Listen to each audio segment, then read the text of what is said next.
Good morning. നമ്മൾ ഇന്ന് discuss ചെയ്യാൻ പോകുന്നത് മാഗ്നറ്റിക് വെക്റ്റർ പൊട്ടൻഷ്യലാണ്. ഓക്കെ, നമ്മൾ ഇലക്ട്രോസ്റ്റാറ്റിക്സ് പഠിച്ചപ്പം അതിനകത്തുനിന്ന് ഇലക്ട്രിക് ഫീൽഡും അതുപോലെ ഇലക്ട്രിക് പൊട്ടൻഷ്യലും ഒക്കെ പറഞ്ഞിരുന്നു അല്ലേ. ഇലക്ട്രിക് ഫീൽഡ് നമ്മൾ ഒരു പോയിന്റ് ചാർജ് കാരണമുള്ള ഇലക്ട്രിക് ഫീൽഡ് കണ്ടത് 1/4πε0 Q/r² എന്നുള്ള രീതിയിലാണ് അല്ലേ. അതുപോലെ ഇലക്ട്രിക് ഫീൽഡിന്റെ മറ്റൊരു രൂപം എന്തായിരുന്നു? Equal to 1/4πε0 integral rho d tau by r²r² എന്നുള്ളതാണ് ഫോർ എ വോളിയം ഡിസ്ട്രിബ്യൂഷൻ അല്ലേ. Because Q can be expressed as integral rho d tau അല്ലേ. ഇനി അതുപോലെ vector potential can be obtained as v equal to 1/4πε0 Q/r അല്ലേ. വെക്ടർ അല്ല, v, just v, scalar ആണ്. Electric scalar potential എന്ന് പറയും. അതിന്റെ for a volume distribution charge it can be given as v equal to 1/4πε0 integral rho d tau by r അല്ലേ. ഇതൊക്കെ നമുക്ക് അറിയാവുന്ന ഇക്വേഷൻസ് ആണ്. ഞാൻ ഇലക്ട്രോസ്റ്റാറ്റിക്സ് ആണ് പറയുന്നത്. Okay, and we are going to deal with magnetic vector potential, right? And we know that electrostatic field is conservative, so I can write del cross E equal to 0. Since curl of a vector is 0, we know that electric field can be expressed as the gradient of a scalar, and that is nothing but electric potential. Because എന്തായിരുന്നു? curl of gradient of a scalar എന്തായിരുന്നു? 0 ആയിരുന്നു അല്ലേ. del cross gradient of a scalar 0 ആണ്. ഇവിടെ del cross E 0 ആണ്. അതുകൊണ്ട് E can be expressed as the gradient of a scalar, and that scalar is electric potential എന്ന് നമ്മൾ പറഞ്ഞിരുന്നു. And from differential form of Gauss's law we obtained del dot E equal to rho by epsilon 0. And substituting E equal to minus del V for this particular E, I can write this as del dot minus del V equal to rho by epsilon 0, or minus del square V equal to rho by epsilon 0, or del square V equal to minus rho by epsilon 0, which is nothing but Poisson's equation in electrostatics. ഇത്രയും കാര്യങ്ങൾ നമ്മൾ obtain ചെയ്തതാണ്. Okay, and we are making A similar argument with magnetostatics. Magnetic vector potential എന്ന് പറഞ്ഞൊരു quantity define ചെയ്യാൻ വേണ്ടിയിട്ട് ഞാൻ ഇതേ രീതിയിലാണ് പോകുന്നത്. ഓക്കെ, അപ്പൊ നമുക്കറിയാം മാഗ്നറ്റോസ്റ്റാറ്റിക് ഫീൽഡിന്റെ കേസിൽ V know that del cross B is μ0j അല്ലേ. അതങ്ങനെയാണ്, ഡെൽ ക്രോസ് ബി എന്ന് പറഞ്ഞാൽ μ0j ആണ് അല്ലേ. But we know that divergence of magnetic field എന്താണ്? ഡെൽ ഡോട്ട് ബി ഈസ് 0 അല്ലേ. ഡൈവേർജൻസ് ഓഫ് മാഗ്നറ്റിക് ഫീൽഡ് 0 ആണ് അല്ലേ. And we know that divergence of curl of a vector is 0. Divergence of curl of a vector is 0.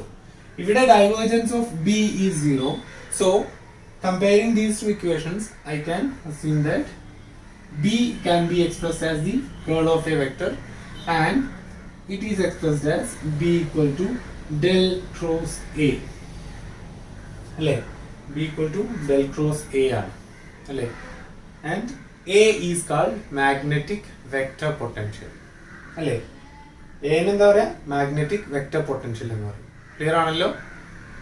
ഇനി ഇത് വെച്ചിട്ട് ഞാൻ ഇനി proceed ചെയ്യണം. നമ്മളിവിടെ പോയിസൺസ് ഇക്വേഷൻ ഒബ്റ്റെയിൻ ചെയ്ത പോലെ നമ്മൾ ഇവിടെ ഒന്ന് ശ്രമിച്ചു നോക്കുകയാണ്. V know that from this equation del cross B is equal to μ0j, and it can be written as del cross B can be expressed as del cross A is equal to μ0j, so that I can write ഇതിന്റെ expansion നിങ്ങൾ product rule പഠിച്ചാണ് അല്ലെ. Product റൂളിനകത്ത് first ചാപ്റ്ററിൽ പഠിച്ചാണ് അല്ലെ. Del cross എന്ന് പറഞ്ഞാൽ എന്താണ്? Del into del dot A minus del square A equal to μ0j ആണ് അല്ലെ. And we are forcing del dot A equal to 0. ഇത് നമ്മൾ ചൂസ് ചെയ്യാണ്. ഓക്കെ, ഇതിന് ഗേജ് കണ്ടീഷൻ എന്നാ പറയാ. GAUGE gauge condition. Okay, according to electrostatic അല്ലെങ്കിൽ magnetostatic gauge condition we choose del dot A equal to 0. ഒരു ക്വസ്റ്റ്യൻ പേപ്പറിൽ എങ്ങാണ്ടാണ് ഈ del dot A equal to 0 എന്ന് പ്രൂവ് ചെയ്യാനുണ്ടായിരുന്നു. It cannot be proved del dot A equal to 0 എന്നുള്ളത് prove ചെയ്യാൻ പറ്റില്ല. It's a gauge condition അല്ലെ. Coulomb gauge ഉണ്ട്, അതുപോലെ ലോറൻസ് ഗേജ് ഉണ്ട്. അത് നമുക്ക് കുറച്ച് ഹയർ ആണ്. അത് നമ്മൾ ചൂസ് ചെയ്യാണ് del dot A equal to 0. അപ്പൊ അത് നമ്മൾ ചൂസ് ചെയ്തുകൊണ്ട് del dot A equal to 0 എന്ന് ചൂസ് ചെയ്യാണ്. അപ്പൊ choosing del dot A equal to 0 I get ബാക്കി എന്താണ്ടാവാം minus del square A equal to mu 0 J, അല്ലെങ്കിൽ del square A is equal to minus mu 0 J അല്ലെ. This is called Poisson's equation in magnetostatics അല്ലെ. ഇതിനെയാണ് നമ്മൾ del square A equal to minus mu 0 J, ഈ ഇക്വേഷനെയാണ് നമ്മൾ poisons equation in magnetostatics എന്ന് പറയുന്നത്. എന്താ കാരണം? ഇവിടെ നോക്കുക, del square equal to minus rho by epsilon 0 എന്ന് പറഞ്ഞാൽ എന്താണ്? പോയ്സൺസ് ഇക്വേഷൻ ഇൻ ഇലക്ട്രോസ്റ്റാറ്റിക്സ് അല്ലെ. ഡെൽ സ്ക്വയർ വി എന്താ? Electrostatic potential. Del square A എന്താ? മാഗ്നറ്റിക് വെക്ടർ പൊട്ടൻഷ്യൽ അല്ലെ. Equal to minus rho by epsilon 0. Rho എന്താണ്? ചാർജ് ഡെൻസിറ്റി അല്ലെ. അത് ഇവിടെ എന്താവും? കറന്റ് ഡെൻസിറ്റി ആവും. ക്ലിയർ ആയോ? അപ്പൊ ഇങ്ങനെയാണ് കമ്പയർ ചെയ്തുകൊണ്ട് നമ്മൾ പോയ്സൺസ് ഇക്വേഷൻ ഒബ്റ്റെയിൻ ചെയ്യുക. ക്ലിയർ ആണല്ലോ? V know that the fundamental quantity regarding electric field is charge അല്ലെ. ഇലക്ട്രിക് ഫീൽഡുമായിട്ട് റിലേറ്റ് ചെയ്യുന്ന ഫണ്ടമെന്റൽ ക്വാണ്ടിറ്റി എന്ന് പറയുന്നത് ചാർജ് ആണ്. എന്ന് പറഞ്ഞാൽ ഒരു ചാർജ് കാരണമാണ് ഇലക്ട്രോസ്റ്റാറ്റിക് ഫീൽഡ് ഉണ്ടാകുന്നത്. എന്നാൽ ഒരു മാഗ്നറ്റിക് ഫീൽഡ് ഉണ്ടാകുന്നത് എന്ത് കാരണമാണ്? കറണ്ട് കാരണമാണ് അല്ലെ. അപ്പൊ നമുക്ക് ഇപ്പൊ ഇത്രയും നമ്മൾ എഴുതിയെടുത്തല്ലോ. ഇനി നമുക്ക് ഇതിന്റെ ഒരു ഇക്വലന്റ് ആയിട്ട് നമുക്ക് എന്ത് ചെയ്യാം? ബാക്കി ഭാഗം പറയാം. എന്ന് പറഞ്ഞാൽ ഇവിടെ ഇലക്ട്രിക് ഫീൽഡ് എന്ന് പറഞ്ഞാൽ ചാർജ് കാരണം ഉണ്ടാകുന്നത്. അതുകൊണ്ട് E equal to 1/4πε0 q/r² r cap എന്ന് എഴുതാം. അതുപോലെ നമുക്ക് മാഗ്നറ്റിക് ഫീൽഡിന്റെ കേസിൽ എന്ത് ചെയ്താം? നമുക്ക് മാഗ്നറ്റിക് ഫീൽഡ് ബയോ-സാവാർട്ട്സ് ലോ പ്രകാരം B can be given as ഇത് നോക്കുക, equal to 1/4πε0 integral rho d2 by r² എന്നല്ലേ. റോ എന്താണ്? വോളിയം ചാർജ് ഡെൻസിറ്റി അല്ലെ. അതുപോലെ നമുക്ക് എന്ത് ചെയ്താം? ഇവിടെ 1/4π എന്നുള്ള അതുപോലെ ചെയ്തും എപ്സിലോൺ 0 വരെ നമ്മൾ എന്ത് ചെയ്താം? മ്യൂ 0 എന്ന് എഴുതാം. 1/μ0 എന്ന് എഴുതും. അപ്പൊ എന്ത് ചെയ്യും? മ്യൂ 0/4π ഇന്റഗ്രൽ ഇവിടെ എന്താണ്? റോ ആണ്. അതിന് പകരം മാഗ്നെറ്റോസ്റ്റാറ്റിക്സിൽ എന്താവും? ജെ ആവും അല്ലെ. ജെ ആവും അല്ലെ. Cross R cap by r² d2 അല്ലെ. ഇതാണ് ബയോ-സാവാർട്ട്സ് ലോന്റെ വോളിയം കറണ്ടിന്റെ കേസിലുള്ള എക്സ്പ്രഷൻ നമുക്കറിയാം അല്ലെ. ഈ രീതിയിൽ ഈ ഇക്വേഷൻ ചേഞ്ച് ആയി വരും അല്ലെ. അപ്പം ഇവിടെ ഫണ്ടമെന്റൽ ക്വാണ്ടിറ്റി ചാർജ് ആണ്, അപ്പൊ ഇത് ചാർജ് ഡെൻസിറ്റി ആണ്. ഇവിടെ ഫണ്ടമെന്റൽ ക്വാണ്ടിറ്റി കറന്റ് ആണ്, അതുകൊണ്ട് ഇതെന്താണ്? കറന്റ് ഡെൻസിറ്റി ആണ് അല്ലെ. പിന്നെ ശ്രദ്ധിക്കാനുള്ളത്, ഇവിടെ ഇത് സ്കേലാർ ക്വാണ്ടിറ്റി ആണ് അല്ലെ. അതുപോലെ ഇവിടെ എന്താണ്? ഒരു വെക്ടർ ക്വാണ്ടിറ്റി ആണ് എ എന്ന് പറയുന്നത് അല്ലെ. അപ്പൊ നമുക്ക് ബിക്ക് അങ്ങനെ ഒരു എക്സ്പ്രഷൻ ഉണ്ടാക്കി. അതുപോലെ നമുക്ക് ഇവിടെ നോക്കുക, വി എന്ന് പറഞ്ഞാൽ in terms of charge density V is equal to 1/4πε0 integral rho d2 by r എന്ന് വരും. അതുപോലെ നമുക്ക് magnetic vector potential can be taken as A equal to 1/4πε0 mu 0/4π integral ഇവിടെ റോ d2 എന്നാണ്. അതിന് പകരം എന്ത് വരും? J d2 എന്ന് വരും അല്ലെ. J d2 ബൈ r എന്ന് വരും for a volume distribution of current അല്ലെ. ഇനി അത് തന്നെ സർഫസ് ഡിസ്ട്രിബ്യൂഷൻ ആണെച്ചാൽ it will become mu 0/4π integral k ds by r എന്ന് വരും. അതുപോലെ for a line current it will become A equal to mu 0/4π integral I dl by r എന്ന് വരും അല്ലെ. ഓക്കെ, ഈ രീതിയിലാണ് മാഗ്നറ്റിക് വെക്ടർ പൊട്ടൻഷ്യൽ കൺസിഡർ ചെയ്യുക. ഓക്കെ, ഇതാണ് മാഗ്നറ്റിക് വെക്ടർ പൊട്ടൻഷ്യൽ എന്ന് പറഞ്ഞാൽ. ഓക്കെ, അപ്പൊ ഇലക്ട്രിക് പൊട്ടൻഷ്യൽ സ്കേലാർ പൊട്ടൻഷ്യലിന് ഇക്വലന്റ് ആയിട്ട് ഇവിടെ എന്തുണ്ട്? ഒരു വെക്ടർ പൊട്ടൻഷ്യൽ ഉണ്ട് അല്ലെ. അതിന് പിന്നെ പറയാനുള്ള കാര്യം, ചാർജ് ആണ് ഇലക്ട്രോസ്റ്റാറ്റിക്സിൽ ഫണ്ടമെന്റൽ ക്വാണ്ടിറ്റി. ചാർജ് എന്ന് പറയുന്നത് ഒരു സ്കേലാർ ക്വാണ്ടിറ്റിയാണ് അല്ലെ. ഇനി മാഗ്നറ്റോസ്റ്റാറ്റിക്സിൽ ഫണ്ടമെന്റൽ ക്വാണ്ടിറ്റി അല്ലെങ്കിൽ മാഗ്നറ്റിക് ഫീൽഡ് ഉണ്ടാവുന്നത് കറണ്ട് കാരണമാണ്. കറണ്ടിന് ഡയറക്ഷൻ ഉണ്ട്, അതുകൊണ്ട് it can be treated as A vector. ഒരു മാഗ്നിറ്റ്യൂഡും ഒരു ഡയറക്ഷനും ഉണ്ട്, അതുകൊണ്ട് it can be treated as A vector. So the corresponding potential will be a vector and it is called magnetic vector potential എന്ന് പറയും. Okay, clear ആണല്ലോ. ഇനി അതിന്റെ ഒരു സിഗ്നിഫിക്കൻസ് എന്താണ്? അതിന്റെ ഫിസിക്കൽ സിഗ്നിഫിക്കൻസ് എന്ന് പറയുന്നത് ചെറിയൊരു പോർഷനും കൂടെ അവിടെ വരുന്നുണ്ട്. എന്താണ് അതിന്റെ physical significance? We know that magnetic flux through a closed surface phi equal to integral b dot ds ആണ് അല്ലേ integral b dot ds and it can be written as phi equal to integral b എന്ന് പറഞ്ഞാൽ it can be written as del cross a dot ds.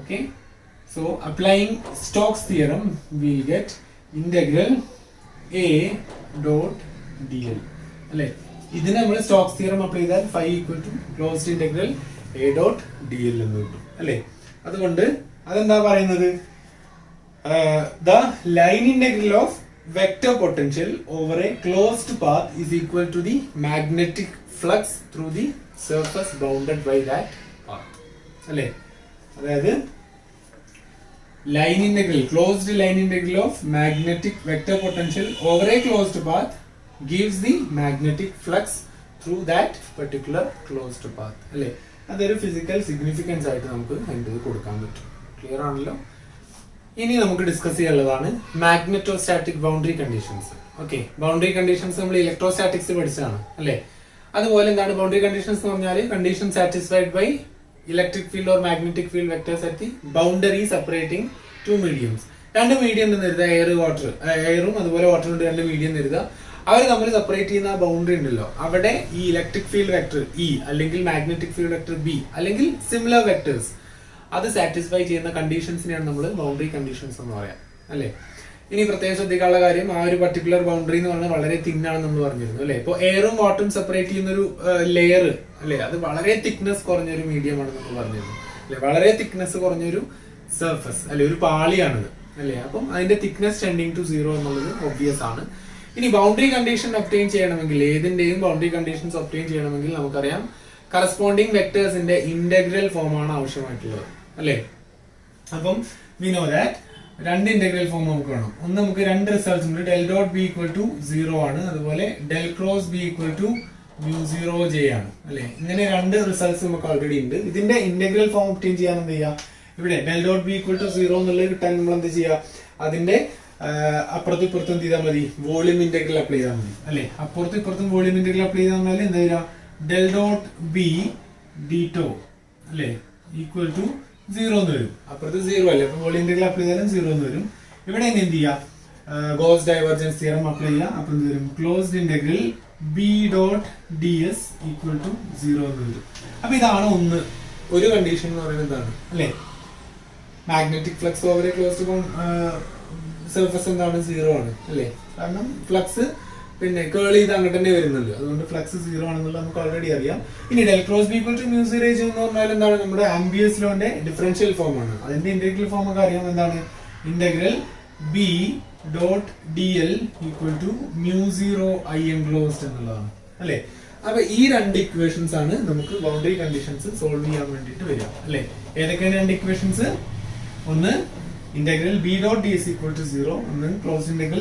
b dot dl equal to μ0 I എന്ന് പറയും ഈ രണ്ട് equations ആണ് നമുക്ക് ആവശ്യമായിട്ട് വരിക ഇനി നമുക്ക് ബൗണ്ടറി കണ്ടീഷൻസ് ഒബ്റ്റെയിൻ ചെയ്യാൻ വേണ്ടിയിട്ട് ഞാൻ എന്ത് ചെയ്യാണ് we are considering the boundary separating two mediums അല്ലേ ഇവിടെ മീഡിയം 1 ആണ് ഇവിടെ മീഡിയം 2 ആണ് ഓക്കെ മീഡിയം 1 ഉണ്ട് മീഡിയം 2 ഉണ്ട് ഓക്കെ ഇതിനെ സെപ്പറേറ്റ് ചെയ്യുന്ന ഒരു ബൗണ്ടറി ഞാൻ കൺസിഡർ ചെയ്യാണ് ഓക്കെ ഞാൻ ഇവിടെ അന്ന് കൺസിഡർ ചെയ്ത പോലെ ഒരു ചെറിയ ബോക്സ് തന്നെയാണ് കൺസിഡർ ചെയ്യുന്നത് ഓക്കെ ഈ രീതിയിൽ ഒരു ബോക്സ് കൺസിഡർ ചെയ്തു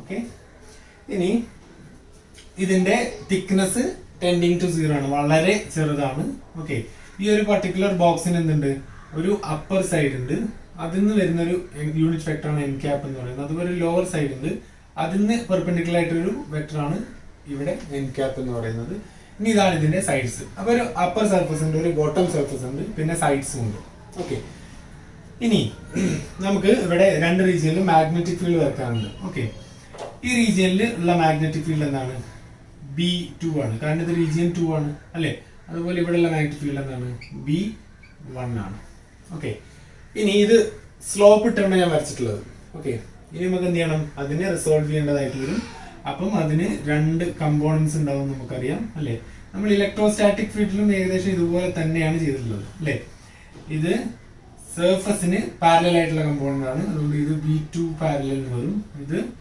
B2 പെർപെൻഡിക്കുലർ വരും അതുപോലെ ഇതും ഇതും പാരലൽ ആണ്. അതുകൊണ്ട് ഇത് B1 പാരലൽ എന്ന് വരും, ഇത് B1 പെർപെൻഡിക്കുലർ എന്ന് വരും. ക്ലിയർ ആണല്ലോ? അപ്പോൾ ഒരു വെക്ടർ ഈ മീഡിയത്തിന് അങ്ങോട്ടോ അല്ലെ ഈ മീഡിയത്തിന് അങ്ങോട്ടോ അല്ലെ അവിടെ നിന്ന് ഇങ്ങോട്ടോ അല്ലെ ഇവിടെ നിന്ന് അങ്ങോട്ടോ എൻട്രി ചെയ്യുന്നു അല്ലെ. അങ്ങനെ എൻട്രി ചെയ്യുമ്പോൾ ബി എന്ന് പറഞ്ഞ വെക്ടറിന് എന്ത് ചേഞ്ച് ഉണ്ടാകുന്നു എന്നുള്ളതാണ് നമ്മൾ നോക്കാൻ പോകുന്നത്. അപ്പൊ നോക്കുക, നമ്മുടെ ഫസ്റ്റ് ഡിഫറൻഷ്യൽ ഇക്വേഷൻ എന്താണ്? Closed integral B dot D S equal to 0 എന്നുള്ളതാണ് അല്ലെ. ഈ ഒരു പർട്ടിക്കുലർ ഷേപ്പിനെ ആസ്പദമാക്കി നമുക്കൊരു ക്ലോസ്ഡ് സർഫസ് കിട്ടണം അല്ലെ. ആ ക്ലോസ്ഡ് സർഫസ് കിട്ടുന്നത് എങ്ങനെയാണ്? ഒരു അപ്പർ സർഫസ്, ഒരു ലോവർ സർഫസ്, പിന്നെ അതിന്റെ സൈഡ്സ് അല്ലെ. അപ്പൊ this particular integration can be split into integral over top B dot D S plus integral over bottom b dot ds plus integral over sides b dot ds equal to 0 എന്ന് എഴുതാൻ പറ്റും അല്ലേ. ആ രീതിയിൽ നമുക്ക് എഴുതാൻ പറ്റും. ഇനി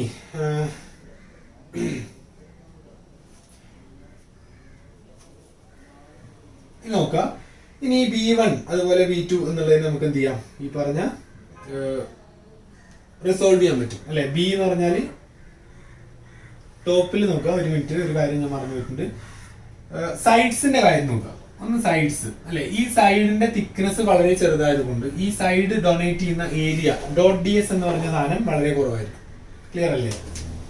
കൺഫ്യൂഷൻ ആവണ്ട.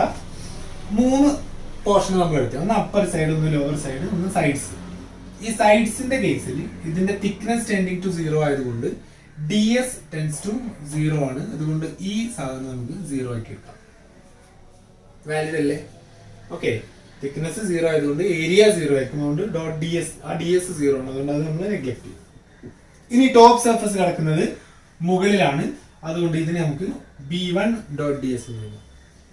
ബോട്ടം സർഫസ് കിടക്കുന്നത് താഴെയാണ്. അതിന് നമുക്ക് B2 ഡോട്ട് ഡി എസ് എന്ന് എഴുതാം അല്ലെ. ഇനി B1 എന്ന് പറഞ്ഞ വെക്ടറിന് 2 കമ്പോണൻസ് എന്താണ്? B1 പെർപെൻഡിക്കുലർ, B1 പാരലൽ അല്ലേ. അപ്പൊ എനിക്കിത് എങ്ങനെ എഴുതാം? Over top B1 perpendicular plus B1 parallel dot D S എന്ന് എഴുതാം. അതുപോലെ പ്ലസ് ഇന്റഗ്രൽ ഇത് ടോപ്പ്, ഇത് bottom. B2 perpendicular plus B2 parallel dot D S equal to 0 എന്ന് എഴുതാം അല്ലേ.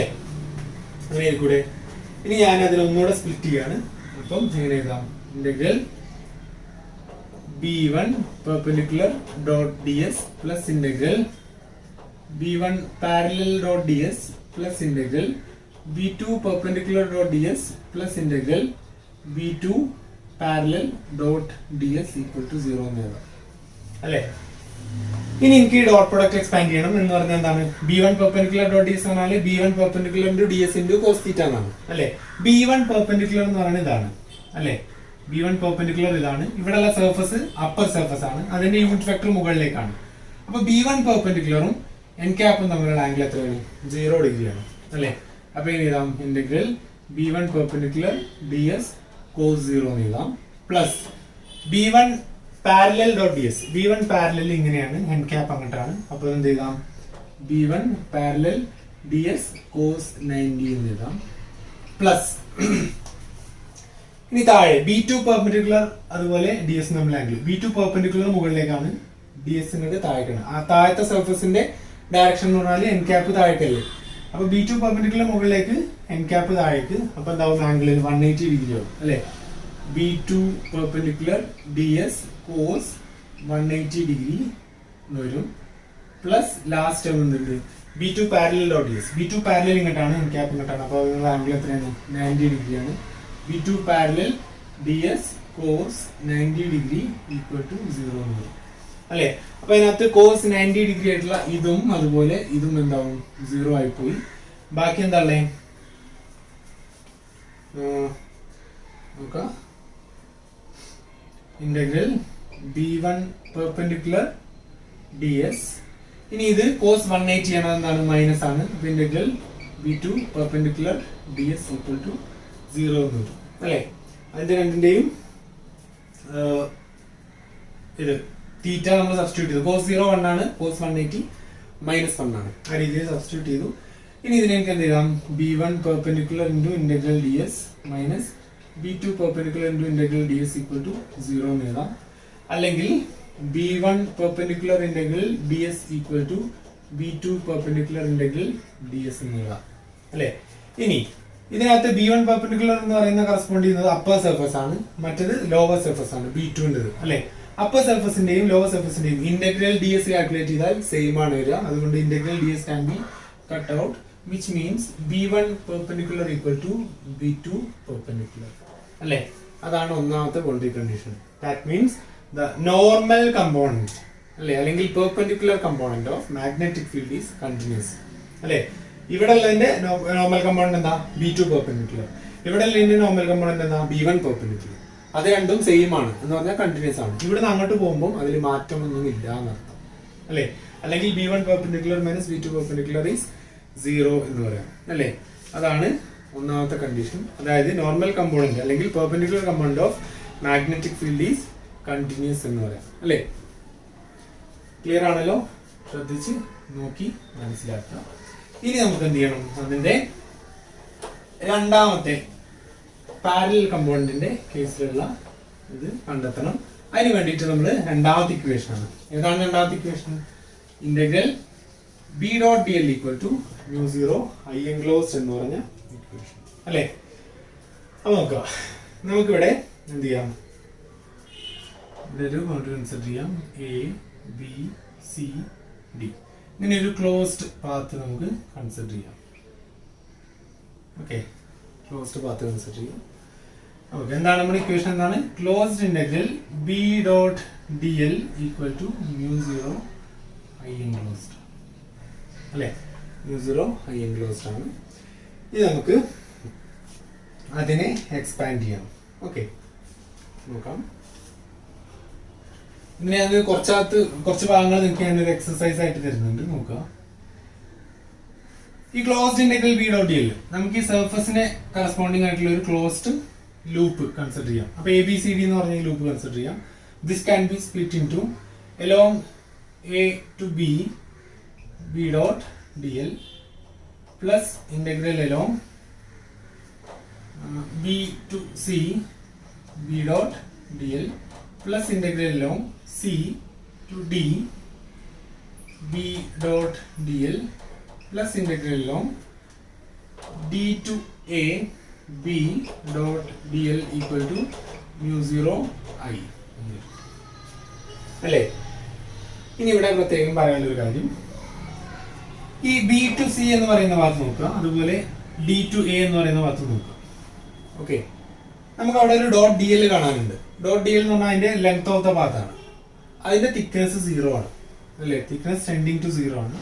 അതുകൊണ്ട് ഫ്രം ബി ടു സിയും അതുപോലെ ഡി ടു എയും നമുക്ക് എന്ത് ചെയ്യാം?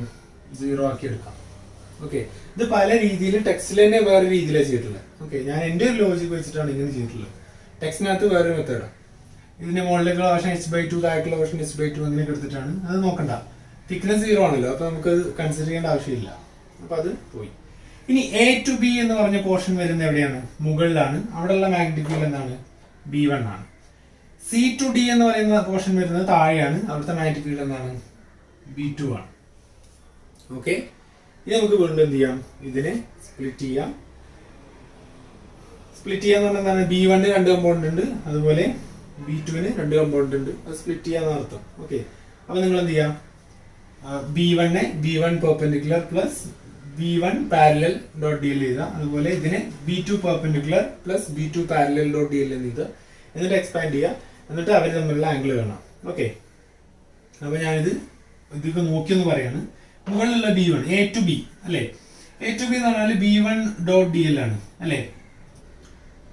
അത് എഴുതാതെ നടക്കും തോന്നുന്നില്ല, എന്തായാലും ഞാൻ എടുത്ത് എഴുതാം. ഓക്കെ, അപ്പൊ integral A to B b1 perpendicular plus b2 അല്ലെങ്കിൽ ഞാൻ സ്പ്ലിറ്റ് ചെയ്ത് നോക്കാം. എ ടു ബി ആണല്ലോ.